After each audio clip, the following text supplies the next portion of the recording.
নমস্কার বন্ধুরা, আমিও বাঙালি রান্নাঘরে সবাইকে স্বাগত জানাচ্ছি। আবার একটা রেসিপি আপনাদের মাঝখানে শেয়ার করতে চলেছি। সেটা হলো গাটি কচু আলু দিয়ে সামুদ্রিক বেলে মাছের ঝোল। তাহলে চলুন দেখে না যাক আজকের রেসিপি। ওভেনে একটা কড়াই বসিয়ে তাতে দিয়ে দিয়েছি কিছুটা পরিমাণে সাদা তেল। তেলটা গরম হয়ে যাওয়ার পর দিয়ে দিলাম হাফ চামচ মতো হলুদ গুঁড়ো। আর এদিকে সামুদ্রিক বেলে মাছ ভালো করে দিয়ে পরিষ্কার করে একটু নুন মাখিয়ে নিয়েছি। এখন আস্তে আস্তে করে বেলে মাছগুলো আমি তেলের মধ্যে ছেড়ে ভেজে নেব।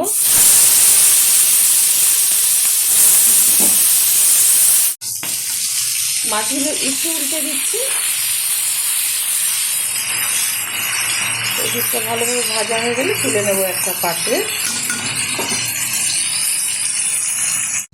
মাছগুলো ভেজে তুলে নিয়েছি একটা পাত্রে। এখন এই মাছ ভাজার তেলেই দিয়ে দিচ্ছি কিছুটা রাঁধুনি ফোড়ন, দিয়ে দিচ্ছি কিছুটা গোটা জিরে ফোড়ন,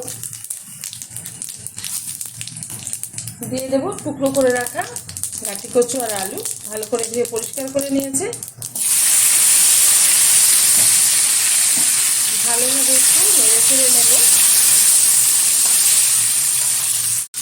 কচু আর আলুটা একটু তেলের সাথে বেশ কিছুক্ষণ নেড়ে চেড়ে নিয়েছি। আর ভাজা ভাজা ভাত চলে এসেছে।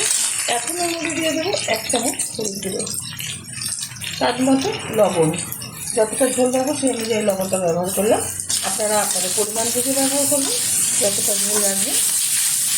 এখন এর মধ্যে দিয়ে দেবো বেটে রাখা মশলা। এখানে জিরে, আদা, লঙ্কা আর একটা টমেটো কেটে দিয়েছি। কিছুটা মশলা জল দিয়ে দিলাম। এবার ভালোভাবে কষিয়ে নেব। হাই আছে 2 মিনিট মতো কষানো কিন্তু মশলাটা ঠিকঠাক কষানো হয়ে যাবে। আমার এই রেসিপি যদি আপনাদের ভালো লেগে থাকে আপনারা অবশ্যই চ্যানেলটিকে সাবস্ক্রাইব করবেন, লাইক করবেন, শেয়ার করবেন। আর এরকমভাবে একবার সামুদ্রিক বেলে মাছের ঝোল খেয়ে দেখবেন, আশা করি ভালো লাগবে।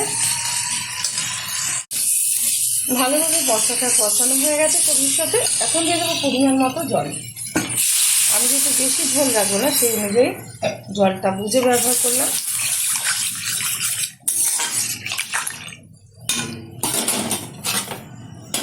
দিয়ে দিচ্ছি ভেজে রাখা মাছ।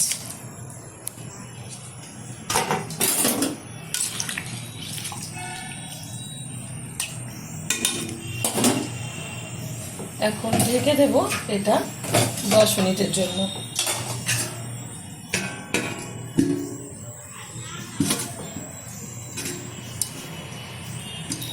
ঢেকে দিলাম। মিডিয়াম টু লো আছে, এটা 10 মিনিট আমি রান্না করে নিচ্ছি ঢেকে। ঢাকনাটা তুলে দিচ্ছি।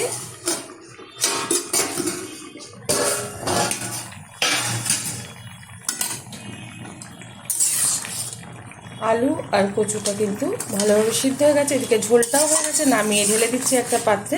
আর গরম গরম ভাতের সাথে এটা এখন সার্ভ করবো আমি আমার পরিবারকে। আপনারা অবশ্যই ট্রাই করবেন। দেখা হবে পরের ভিডিওতে নতুন কোনো রেসিপি নিয়ে। ধন্যবাদ।